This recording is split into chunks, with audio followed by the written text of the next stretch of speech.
সেটা হচ্ছে যে আপনারা অনেকে হচ্ছে পরিচিত দোকান থেকে রড সিমেন্ট কিনে নেন।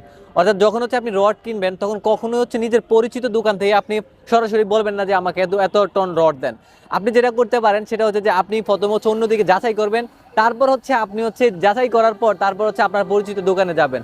পরিচিত দোকানে যাওয়ার পর প্লাস পয়েন্ট আছে, আবার মাইনাস পয়েন্টও বেশিরভাগ থাকে। সেটা হচ্ছে যে নর্মালি আপনি কখনোই আপনি যাচাই ছাড়া কখনোই হচ্ছে আপনি একটা পরিচিত দোকান থেকে হচ্ছে অর্ডার দিয়ে দেবেন না যে এত টন রড লাগবে। কেন বলতেছি, কারণ রডের দাম কিন্তু প্রতিদিন বাড়তেছে এবং কমতেছে, ঠিক আছে? প্রতি ডলার যেরকম মানে বাড়তেছে সেম আবার কমতেছে। অবশ্যই আমরা যে রড দেখতে পাই রডের দামও কিন্তু আসলে কমে এবং বাড়ে।